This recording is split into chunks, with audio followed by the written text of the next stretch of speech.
Hey, so I made a roguelike called DodgeKing in exactly 90 days. It was an extremely fun project, but there's definitely like a bunch of lessons that I learned, and I'm going to teach you guys the process that I took in order to make this absolutely possible. All right? So the first thing that I'm going to preface in this entire presentation is I will genuinely talk about like how I went from step 1 to step 2 and show you the exciting parts of game development. But because this is a 90-day project, I really want to make sure we understand how to actually kind of like build a roadmap to make this possible, right? Because when we talk about making small scoped games or games in a quick amount of time, it really requires a little bit more of tasks and decisions that go beyond the actual scope of game development, right? So for context, 90 days has 2,160 hours, right? But we probably commonly work 8 hours a day, and we probably also need at least 6 hours minimum to sleep and rest up, right? That slashes our time to 900 hours. And then remember, we're human, which means we have responsibilities and other things that we have to deal with. That basically means that we have this 500 to 600 hour range of actual possible project hours. And so we really need to make sure what can we do to optimize that, right? And so one of the biggest things that you should absolutely consider, and this is something that I had to learn kind of the hard way, right, is just saying no, right? And so I say no to temptations specifically because this means, you know, maybe you want to make like a crazy feature, maybe you have this content idea that you want to have, but you end up cutting it. Maybe you want to stream your game, but by you streaming and talking to the audience 24/7, you're getting distracted. You know, there's those obvious distractions, right? But then I also talk about things like, hey, it's kind of important to, you know, limit or say no to your hangouts just to maximize that time. You know, get rid of bad habits such as like doom scrolling. And the most important thing I'm going to say is you need to set a deadline. And this is by following Parkinson's law to absolutely make sure that you get to the goal that you want to get to, right? And so I made these 2 videos recently called Powerful Habits to Make Games Quickly and Bulletproof Ways to Make Your Games Quickly. And basically they talk about the hard decisions and how to like, you know, min-max your time when it comes to this 500 to 600 hour production area. So definitely if you guys are interested in that, go ahead and try that out. But the first thing that I have to do in this 90-day sprint is actually define where am I running, right? If I'm going to go from day 0 to day 90, it would be very reckless of me to not be crystal clear on where I actually have to go. And so the most important part about this lesson that I learned kind of like the really hard way is that we might see this 1-degree angle of a difference of, okay, if I'm like following the exact result that I want to, like to a T, like absolutely as precise as possible, then yeah, I can make it in 90 days. But if I distract myself just a little bit, just by one angle, right? And by distractions, this simply means disrespecting the endpoint, meaning what if I overscope? What if I add something new? What if I did something that I originally didn't plan for? That 1 degree of difference is going to cause a timely amount of consequences that you probably don't want to do. But more importantly, it actually would make your 90-day development cycle impossible to achieve. So this is something that you have to be extremely firm on in making sure that, hey, no matter what I do, I absolutely have to respect my endpoint, right? And so remember, endpoint at the end of the day is basically what is the goal, the result, what are the conditions of things that I need to do in order to actually get to the finality or the conclusion of my project, right? How do you complete the project? That's the whole part of the endpoint. And part of that is you need to know how to roadmap your endpoint. So I started saying, okay, well, I want to make a roguelike, and I only have 3 months to do it, right? So then I had to choose the elements that I knew would be possible to do within 3 months. And this kind of meant that I had to kind of go for a small scope, right? Because realistically, I'm not going to have a roguelike that has all of these crazy features in 3 months. Like, I need to be kind of simple, but at the same time, it has to have the elements that make a roguelike, right?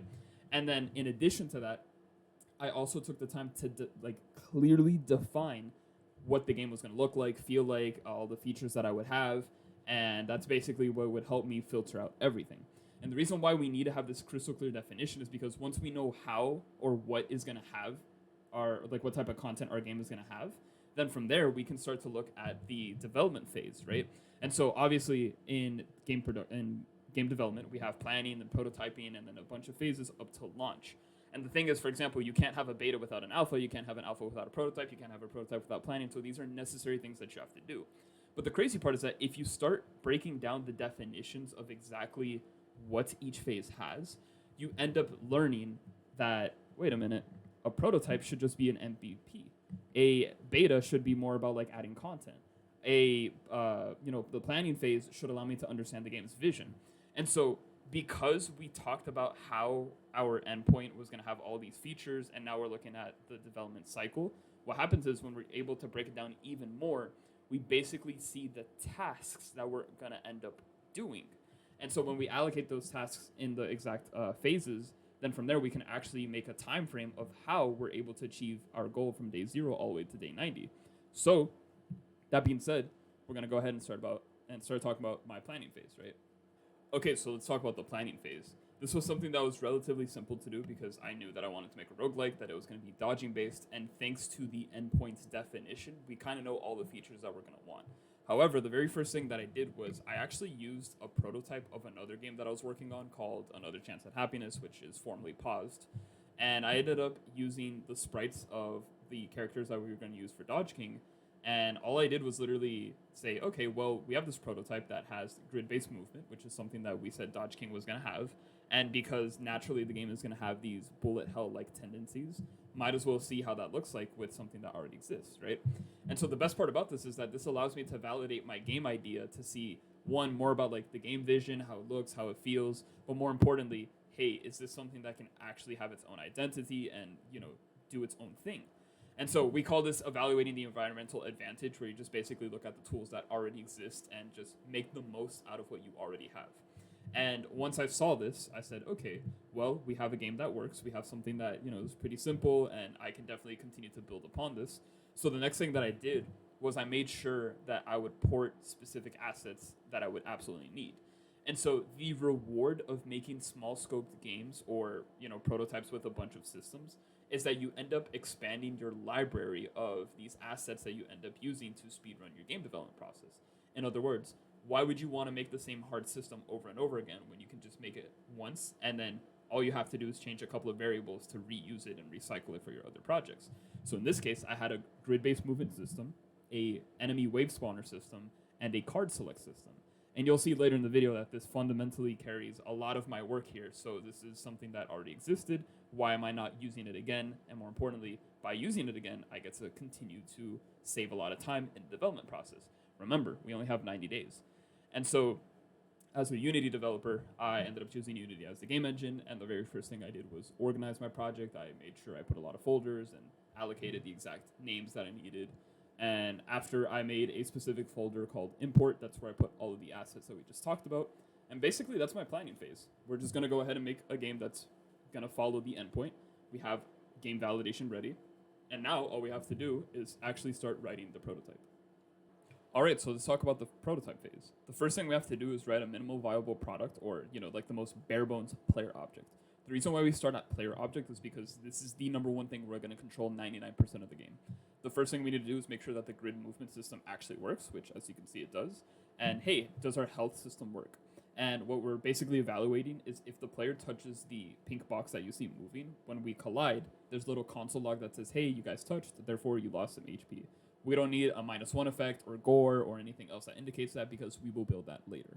The next thing that I did was a little bit more technical, and it's building the object pooling system. There's a couple reasons why. The first one is object pooling in general just means, hey, we're going to call an object, it does what it has to do. When it's done, it hides back in this pool, and when it's appropriate, we get to recall it all over again. The second reason why this is so important is because this saves performance, right? If this game intends to have bullet hell elements, that means we're going to have a bunch of bullets on the screen at a given time. If we continuously spawn bullets and bullets and bullets over and over and over again, what happens is our computer starts to suffer. To prevent this, object pooling restricts the amount of bullets that shows up. Therefore, we're kind of going to be okay with that.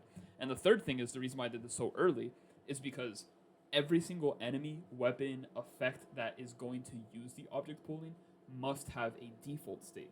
So I have to consciously design that, okay, I'm going to call this here. It's going to do what it has to do.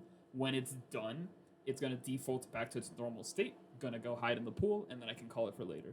So this is a really good thing to have super early because you just fundamentally have to program at a specific way to satisfy the object pooling system. The next thing that I did was worked on scalable systems. This is just fancy words to say, hey, if I make an enemy, what are the parameters or like the limitations of what the enemy's going to have? So they're going to have, for example, HP and ammo, right? So I just need to make sure that when I'm coding all of that is enlisted and that it stays that way, right? Part of not overscoping is to actually just make sure that what I write in those parameters stays that way, so that later when we have level progression and content and all the other things we end up adding, we respect that as much as possible. The next thing that I did was I improved the player movement, right? This meant that I added the other features that were super bare bones, but also absolutely required. This meant the dodge rolling, the shielding, making sure that that we're looking at the nearest enemy, and obviously, as you can see, the movement. When we attack the player, or in this case, the opponent here, we have like these special effects. When we're moving around, the camera flows a certain way. And so, yeah, we have a grid-based movement system. Why do we need to improve that? Because game feel is super important. And so the experience of how you feel when you do damage, when you take damage, when you're walking around, when you're dodging, all that is really important. That's the experience called, game feel, and something that we have to keep working on. And even though this is a super early prototype, we need to make sure that we establish that it actually feels great when you're playing the game. And so to extend this point further, again, we talked about the camera system here, but we really needed to make as much time as possible to just optimize these little techniques here to absolutely make sure that you, as the player, felt a certain way when you're in the middle of the action of, playing the game. Really important stuff. And then, obviously, we don't really know how much power, shield, health we have, right? Like, we kind of want to know, hey, like, how do we indicate that? So I wrote a little UI, and then I just slapped it on the bottom of the corner. And the next thing I did was I did two things here, right? So background scrolling effects, layering, tiles, all of that, but there's two reasons why.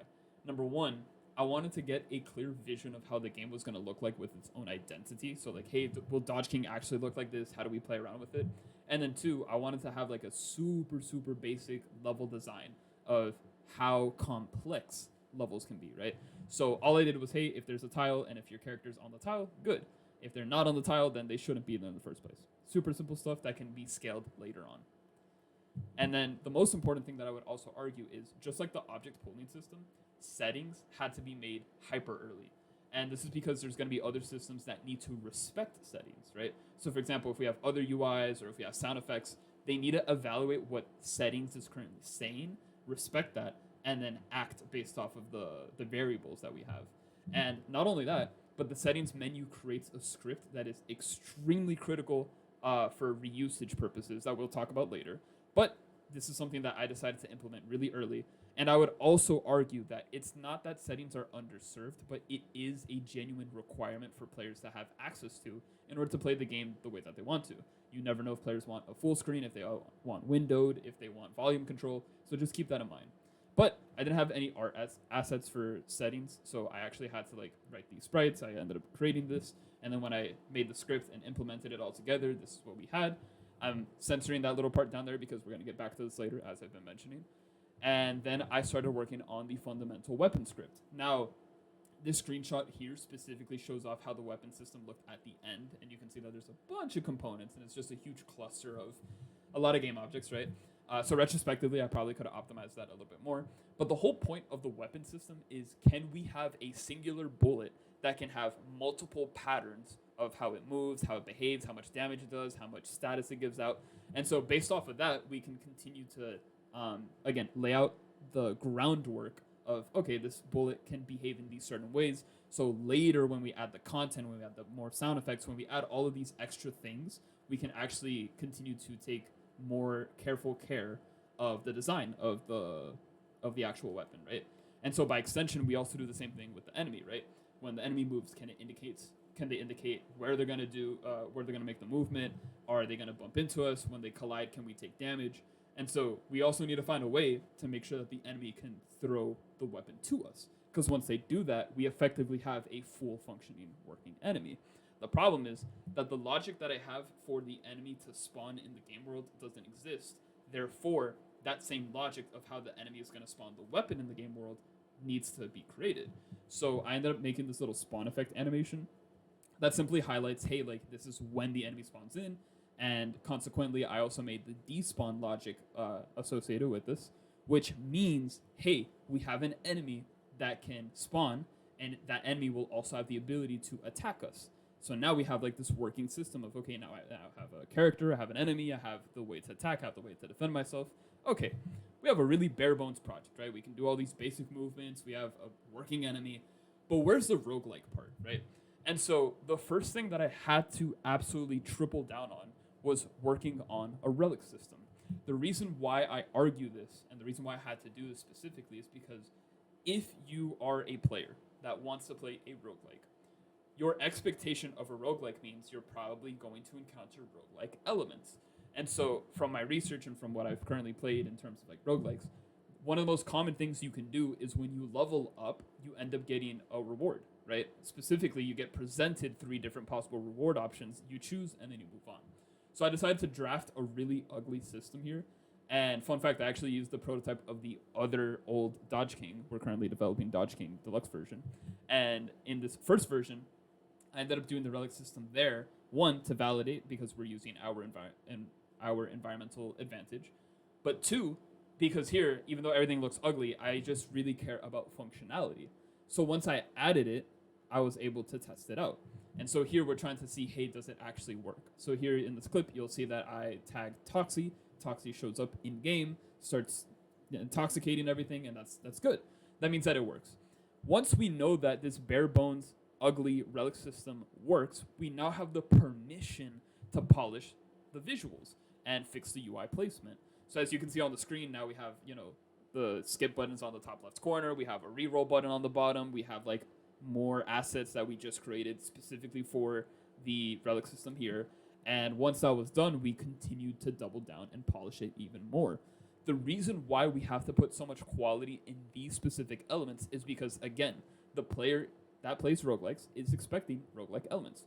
We should not underserve the player when they're expecting a roguelike experience. Therefore, any roguelike systems that we end up making, specifically relic systems, have to be like really, really clean, right? And then, by the way, at this point of time, we only had 5 relics completed, Toxie being one of them. And so you might be wondering, how are we dividing these relics, right? So I quickly made these categories, and from simple to complex, from left to right, we have relics that change stats, relics that give you specific math problems, relics that give you special modes, which are their own unique features, which might take a little bit more time to work on, but there's a reason why we have that. And then relics that drop game objects, but these game objects have to behave independently and automatically away from the player. So that's something that we have to consider. But the reason why we have these categories is because when we start making the content for these relics, we can kind of distribute and say, okay, well, it's probably better to have more stats than game objects because at a production level, we want to hurry up, right? We have 90 days. But at the same time, there's compromises that we ended up making, and we'll have that discussion later. And finally, we want to make sure, hey, if the whole point is to reward the player for leveling up, how does the player level up? So I ended up making the DodgeStreak. So in DodgeKing, instead of formally, leveling up like in a traditional sense, you end up dodging by getting near a weapon. And if you get out of the way right before you take damage, you get a dodge point. The more dodge points you collect, the more likely you complete the dodge streak. When the dodge streak bar is complete, the screen is going to say, hey, congrats, you beat you got to beat the wave first, right? Survive. And then once you're done, boom, upgrades show up. You choose, that's reward for dodging so much. And then we pretty much have a dodge system. And before you know it, we have to integrate everything that we just worked on, which is movement, attacking, dodging, the streak system, the enemy, the weapon, object pooling, the background, level designs, and we're testing it. We're trying to get feedback. We're trying to see how it feels. We're trying to see how it all works. And once we have that figured out, we basically just completed the prototype. And what happened was this actually ended up taking 29 days, which I would argue is a lot of time. At the same time, I think that it is such a important thing to absolutely lay the ground to have all the features that you need so that when we work on content and scalability, we just continue to build upon what we have. And I would also argue that this would be way more faster if I had more skills as a game developer. Context. This is the first time I'm working on an upgrade system, and the object pooling system could have been something that it could have been an asset that I could have imported from a recycled project, but my older object pooling systems were not good to the point where I could import it. So I had to redo it and make sure that it was working really well. So now I have a good object pooling system, but at the same time, that took a lot of time. So let's talk about the alpha. And so kicking this off, I realized that, hey, we're now going to focus on the actual content creation, which means we're going to have to make a lot of new art pieces and more like unique parts for the game. And at first I was super excited about this. I was ready to use Nsaga 64, which is the color palette that I was using. And then I slowly realized, hey, this is like really fun, but also this is very lengthy. And the fundamental issue with this is that even though I had characters that were like fully animated, that they could do what they had to do, The problem was, in order to use all of them, I would have to make specific art so that they get called. For example, if I'm writing the character select system, that means I need to have a character portrait so that when I do select that character, then I can go ahead and use that as an excuse to say, well, now we have this character who's been previously animated, so we should be fine. The thing about this entire process is, hey, it takes time. You can see that there was multiple iterations that I had to do to make this particular character art. And even though I had a really cool color palette and I used Piskel to actually like make all the art and everything, I recognized that it just took a lot of time. If you are working with an artist or if you have access to an artist, they are probably going to be the people that give you the leverage of saving as much time as possible. So respect your artist, and yeah, if there's things you can recycle, that's great. But if there's not, well, it's going to take a very long amount of time to get art done. And, you know, I'm talking about character art for characters that already exist, but this is DodgeKing Deluxe version, which means I have to introduce at least 2 new characters. Fun fact, we have these 2 characters that actually were added for this game in particular. And it's interesting because they actually didn't take that much time to actually make the art for. But there were some other issues that showed up that we'll talk about later, so we'll talk about that in a bit. And remember how I talked about how the settings menu was fundamentally super critical to do early? This is because it lays the groundwork for how all menu systems are going to work. So there's this engineering trick called the same struct architecture trick, which basically means you're literally going to copy and paste the same file over and over again because all menus are going to behave identical. They're going to all have the same controls. They're going to have all the same click buttons and such. The only difference is there's going to be a few variations where, you know, maybe some menus go up and down, some menus go left and right. There's some exceptions to that. And so you can solve this by adding these little unique functions to them.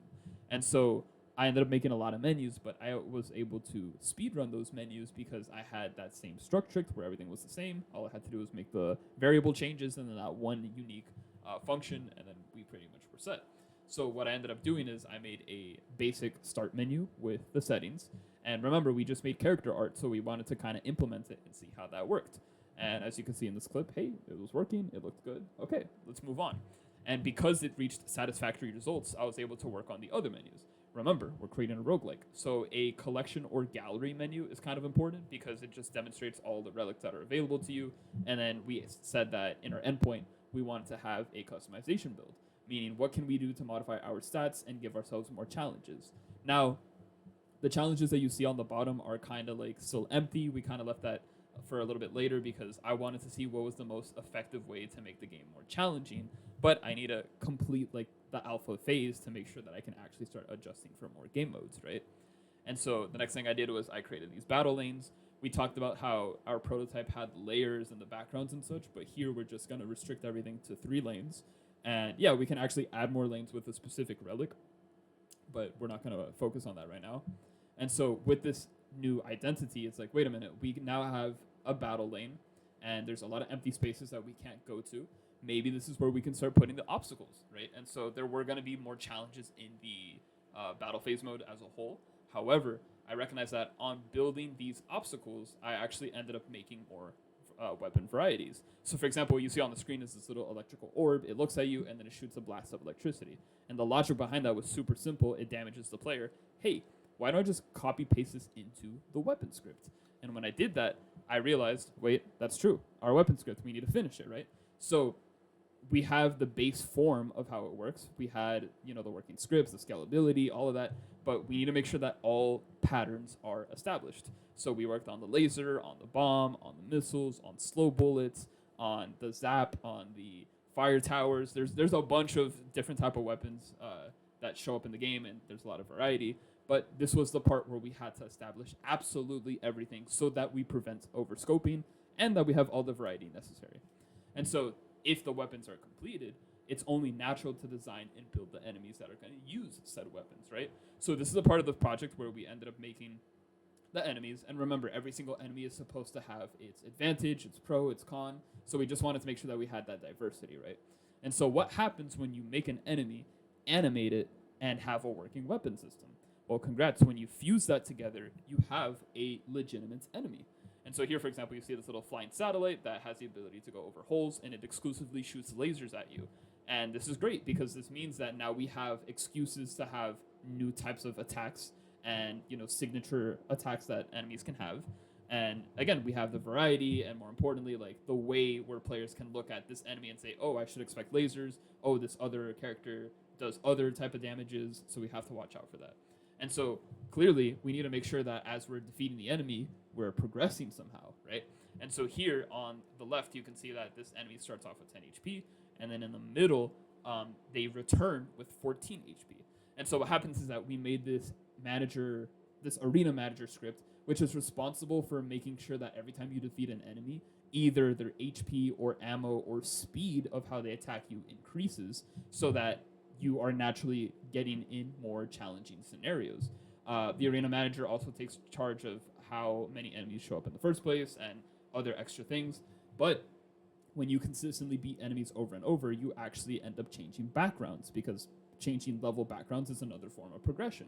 But wait a minute, how do I actually know I changed the background? Well, I actually need to make more backgrounds, right? So here is little assets that I made that were, again, background exclusive stuff. So it just indicates that you're changing the level, you're progressing. I had to change these colors to respect the Sega 64 color palette again.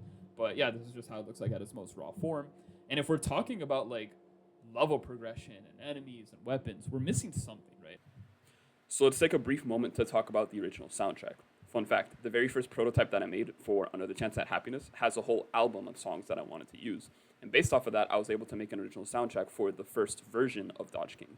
And while this is something that you can look on my YouTube channel because it's kind of floating in the background, I recognized, wait a minute, what if I were to take every single song, do like a brief remix to not only extend the content, but then give myself an excuse to just write a bit more of original compositions.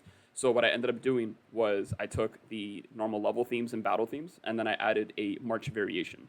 And this basically means that you're going to hear like this alarm effect, and this occurs when you have 1 HP, or like you're in danger, or like you're in a situation where everything's really intense. And so in addition to this, we also wrote new songs for character selects, an open menu theme, and more little jingles that we wrote. So the original soundtrack got implemented, it got expanded, and it actually works really well for the game. So this continues to provide more content that we were talking about. But if we're talking about roguelikes, remember, the most important thing about a roguelike is probably all the decision-making factors that you have to take. When you level up, you get the upgrades, and then you have to choose which upgrades you want. When you select a character, you want to make sure that you select the correct stats or the character builds that you want to personally invest in. And so another component to this is, hey, how do we actually choose the level or fights that we're going to have? And so using the overworld, we can go ahead and make a little system where, hey, I can choose this level, or I can go to the left and fight like a really hard enemy. I can go to the right and maybe I get a reward. So we needed to make an overworld level that would allow us to continue enhancing our choice-making skills for the players, right? And so what I did was I made this self-generating script where you can have this section, and then using the tool that I made, you can go ahead and create the paths, the doors, the locks, the keys, and this was going to be basically like this the self-procedural generation script. And on paper, it was working really well, but in execution, there was like a lot of bugs. And we don't really have that much time in 90 days to fix a procedural generation type of item. So what I decided to do is I made these things called pre-structure seeds, right? So what you're looking at is every time you enter a level, there is a chance that you're going to get one of these seeds. And what this means is you're going to go from point A to point B in this same structure, but every individual component inside the seed is always going to be randomized with their own unique events.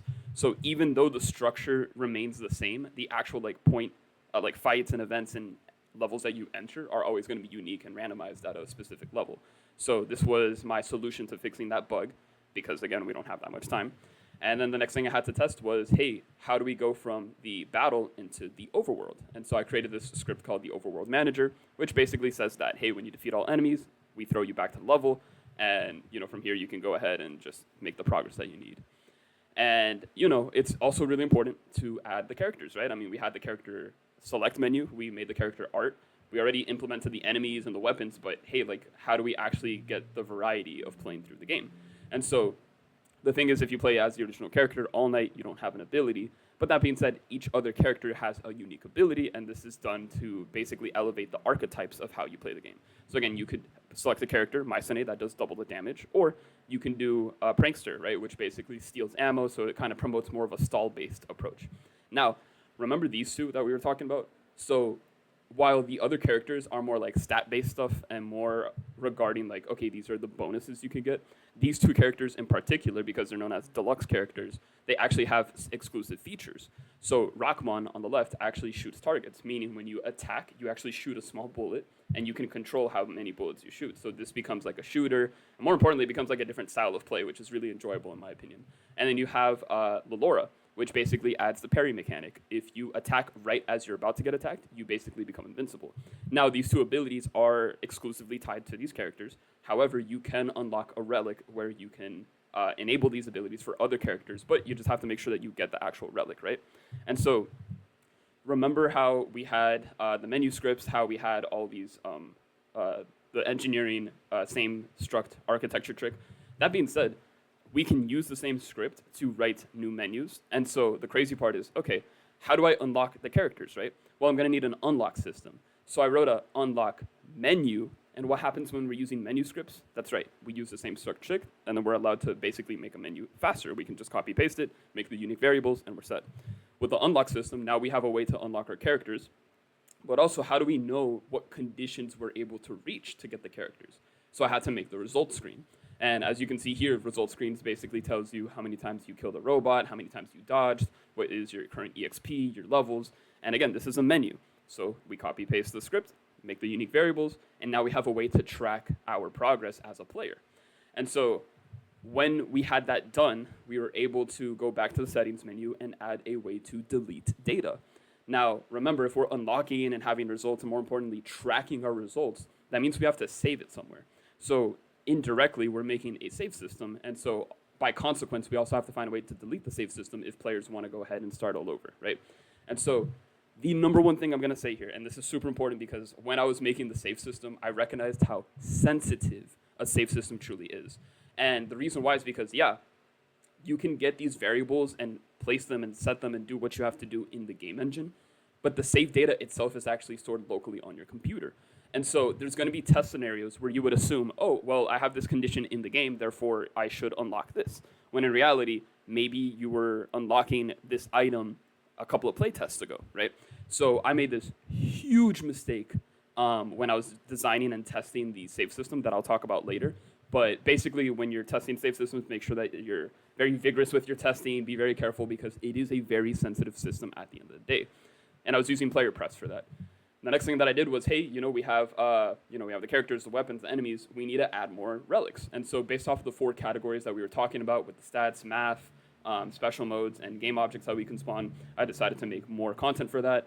And here's like a brief demonstration of all of the relics that we were having at the time. So we ended up going from 5 relics to up to 40. And then the last thing we had to do was test out all the new features, right? The enemies are animated, we have new weapons, we have bombs, we have levels, we have level progression. What happens when we beat the opponent? We grab a key. Can we go to the overworld? Can we choose, what area we want?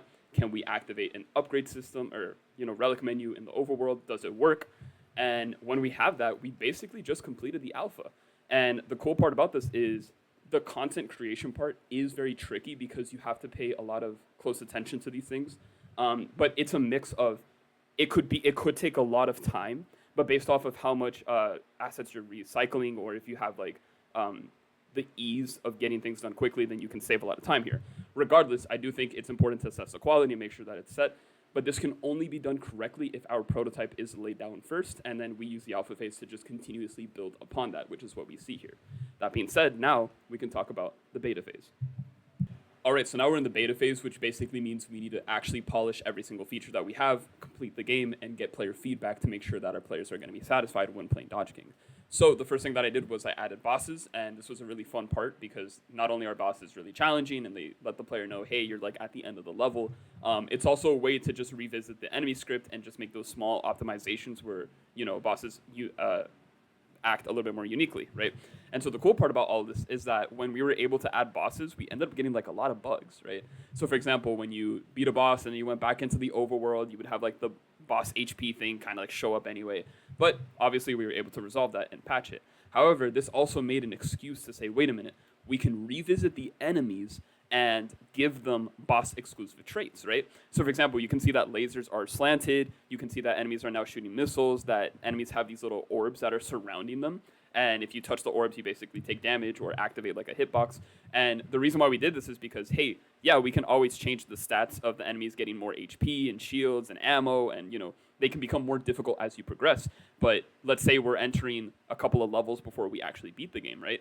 We want to make sure that the enemies get as challenging as bosses, right? So that the final boss is going to be like this really, really challenging thing, right? So if, in other words, this is just more progression for players to know that, hey, like you've been playing this game for a while, you're getting really deep into the game, might as well fight more difficult enemies, right?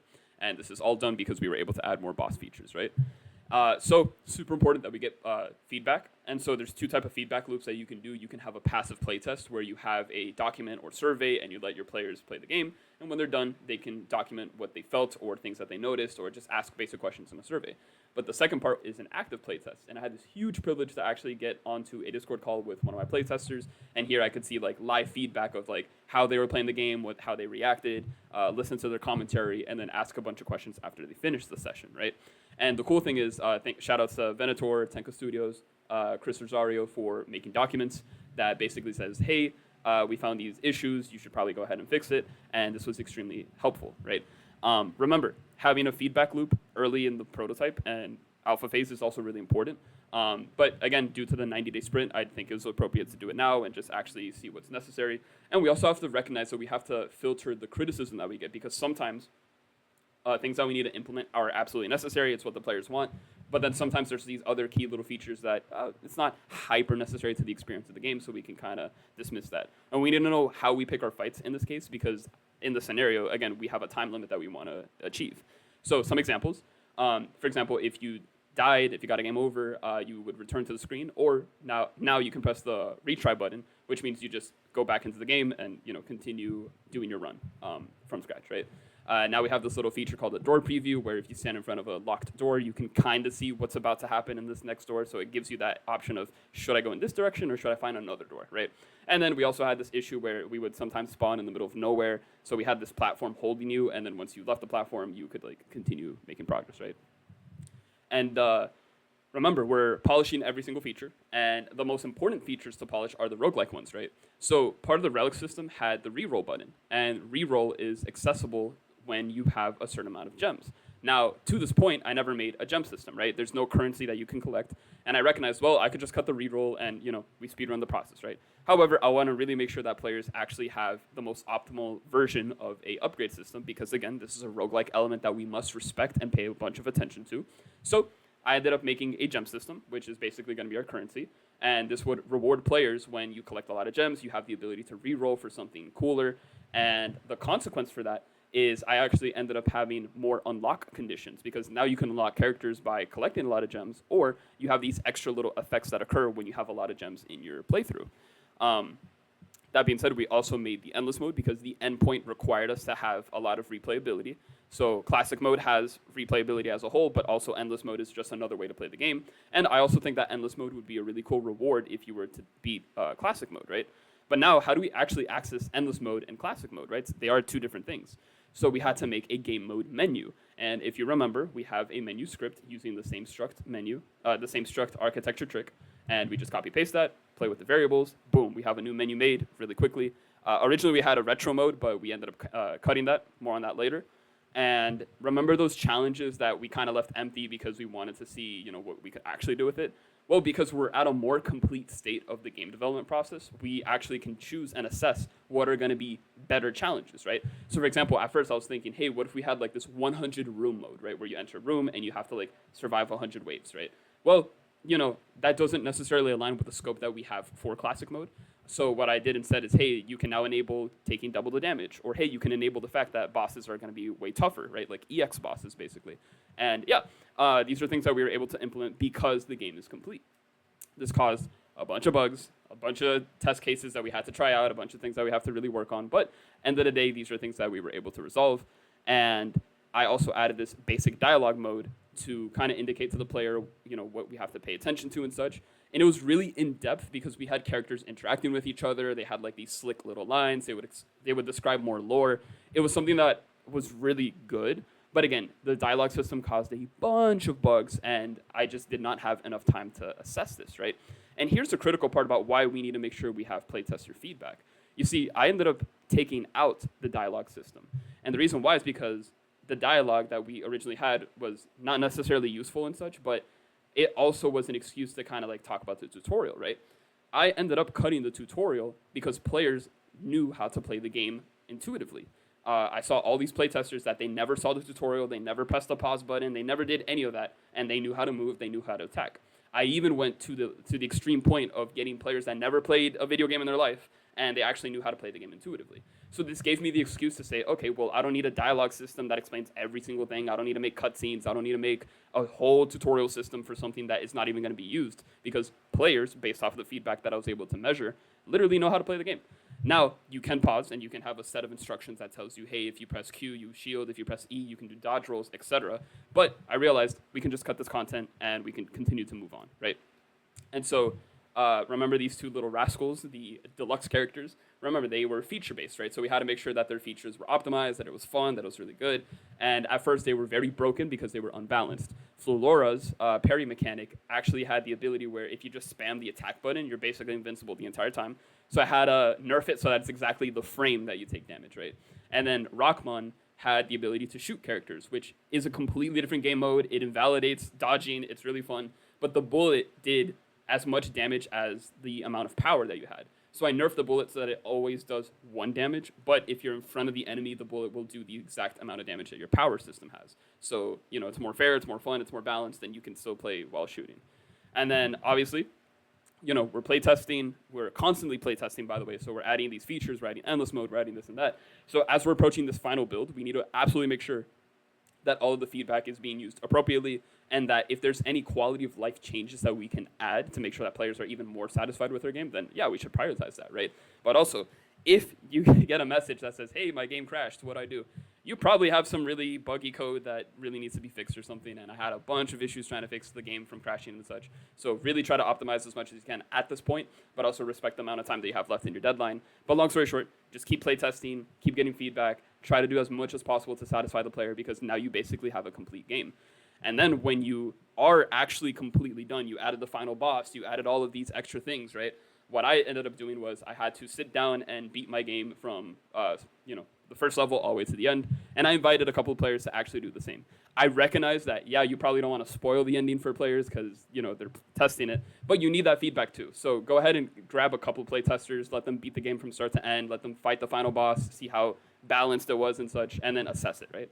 And once you do that, congrats, you just completed the beta. And what's interesting about this is at the time of reaching and completing the beta, I had 71 days used in this entire project. And so remember, every time we made a feature, we had to make sure that it was as minimum as, you know, it was a minimum viable product. It had to be super simple so that when we continue to build upon it, all it was like adding variables or little effects, right? And doing this just saves a bunch of time in our speedrunning. And yeah, now I'm going to talk about what makes completing the game actually really difficult. Okay, so we're at day 71 of actually making our game, and you know, this roguelike has a lot of things going on, but that doesn't mean it's perfect, right? We can talk about quality and polishing and patching and everything, but we really need to make sure that the game is ready to be launched, right? So what happens is we have to review and patch every single feature and test case that happens, because now it's about game balancing. Now it's about making sure that the features actually do what they have to do, and that we're actively listening to our playtesters about like what they found easy, difficult, good, bad, what could be improved. And yeah, we're on day 71, but at the same time, like, this is going to take a lot of time to do. So you'll see here that I just have a lot of patch notes of all the issues that I had to resolve. And this is something that I recognize took a lot of time. And I would argue this is probably going to be the heaviest part of the entire development cycle, because this ultimately comes down to the theory that I was talking about. If your endpoint is super clear, and if you proactively and consciously make every single decision to align with your endpoint, this phase can be done really quickly because you did not disrespect your endpoint. Even though this is a 1% or like a 1 angle difference, if I were to add a feature last minute, or if I were to do something that was completely away from the endpoint, that one little margin of difference would add so many more days of work to do, because fixing and patching a feature can genuinely take a long time to do. And I would argue this is the exact main reason why games get delayed and why we have like a lot of production issues when it comes to actually building games really quickly. And I used to suffer from this a lot specifically. All of my other prototypes and past games took a while because, yeah, this is something that is a real issue. So I recognized the more I focused on the endpoint and made all the decisions to support that, the higher chance of me actually finishing my game on time would, further increase and such, right? And so after patching, after all of these things, I ended up using 88 days to create the game. And so the biggest lesson I can tell you about the whole endpoint thing is you are rewarded for staying on track. And by rewarded, you basically save time, you optimize, you get to the point, and you beat your goal. If you get distracted, that's your punishment. You just don't have enough time to fix every possible thing, and as a result, you end up delaying your development. And so, again, I'm guilty of this because I recognized there were pieces of content that I ended up cutting as well because, hey, I recognize maybe this actually shouldn't have been in the endpoint in the first place. But the whole point is, yeah, we made it in 88 days, which I think that's great news. And now we can focus on the launch. So the main question is, can we actually launch now? And I would tell you, hold on, right before you do that, keep in mind, you just completed your game. So you basically have an engine that you can manipulate to your favor and to your advantage, right? And so in this case, I have all the systems ready and I can tweak it and such, which means I can make screenshots, I can make gameplay footage, I can do a lot of things in the marketing sense that shows off, hey, this is what the game looks like, these are the situations that you can actually reach in game, and as a result, you can make like really cool trailers and such, right? So take the time to actually like optimize this. And yes, I absolutely agree, and this is also a different type of conversation, but marketing is its own procedure. You should be marketing your game from start to end. You should show off the process. There's a lot of things that we have to like really assess on. But what I'm saying is once the game is absolutely complete, there's nothing else to worry about, yeah, then you can just toy around with it and make content out of it. And congratulations, we are now able to launch. So you set up your Steam page, you put up your screenshots, you put up your trailers, you do everything possible, and then you can launch. And now you can actually get DodgeKing right now. It's on Steam, it's available, and it's absolutely working the way that we said in this video. Now, there's the last few things I want to talk about because you probably noticed a couple of patterns that I mentioned. So first thing is we're going to talk about content, right? Originally, I had languages, I had multiplayer, I had retro mode, I had another chance. And these things were made super bare bones at the beginning, and then I immediately cut them off because I recognized how much time it was going to take. And more importantly, I asked, is this truly going to respect the endpoint?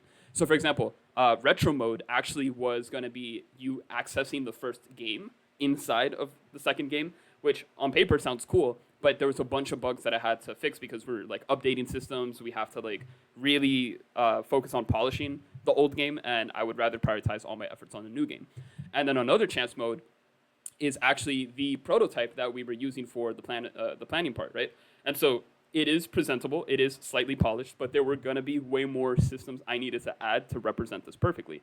Would it be a good idea to put a whole demo in your first game, in like this actual game, when you only have 90 days? In other words, can you make 2 games in 90 days? And if you don't have a team like I do, I don't think that's possible, so I decided to cut that out. We had introductions, we had cutscenes, we had a lot of like lore stuff that was going on, but again, I ended up cutting that out because, we just want to get to the gameplay, have fun. We can worry about the lore stuff in a different game that we make later. And multiplayer was something that we drafted way at the beginning, but I decided to cut that off as quickly as possible because how we design multiplayer characters is fundamentally different from single players. And again, in 90 days, we just probably don't have enough time to test the multiplayer aspects, so I decided to cut that off. We also had ideas and content that we originally had, but we said, hey, this is probably too much effort, or it's just completely irrelevant because we already have other characters or systems that do that special effect that we don't need a whole dedicated character to do. So yeah, we had different modes, items, characters, but we didn't need it, so we just scrapped it, saved us a lot of time. And when we launched the game, we only had 2 bugs, which I think that's like really impressive, right? So the first bug is we only had like 3 simple typos, and I was like, oh, that's amazing, right? And the second bug was I accidentally made a game where once you opened it, it was 100% complete. Remember how I was talking about how sensitive save systems were? So apparently I uploaded the game with a 100% save file. This basically meant that, hey, when you play the game, you're done. Like, there's no need for you to do classic mode. There's no need for you to do endless mode because you got all the rewards, and that was terrible, right? So I did take the time to patch this. This was something that it's done. You can now get the game and not worry about that. But definitely, this is why I'm saying, like, save systems are way more sensitive than you think. So really test case everything very carefully because I messed up, all right? And then you also probably have a question like, hey, I'm going to the Steam page and it says it's launched on October 7th, 2022. Like, what happened, right? And the truth is I actually uploaded the sequel on top of the first game. There's a bunch of reasons why I did this, and actually I'm currently running another experiment, so I will get you guys more information on that later, so I'm pretty excited to see how that ends up working out. But yeah, this is DodgeKing, And you might be also asking, how is it even possible to do 90 days as a whole? And remember, there are decisions and habits that I made to absolutely optimize every single possible project hour available to me to make this possible, right? That being said, 90 days is absolutely possible to make a roguelike. You can absolutely make small scope games. You can do a bunch of things within 90 days, and this is the proof, the results. I really hope that what I shared with you today is something that allowed you to learn how to make games even faster, the type of technical decisions developers have to make this possible. And yeah, I just really hope that you enjoyed this video as a whole. Thank you so much for getting to this point. Right, DodgeKing is available. There, you can definitely check out my other videos if you guys are interested on the habits and the decision-making things of the game development process. And yeah, if you guys have any questions, please feel free to drop it down in the comment section below. I'm excited to hear from you guys back, and I will catch you on the next one. Thank you.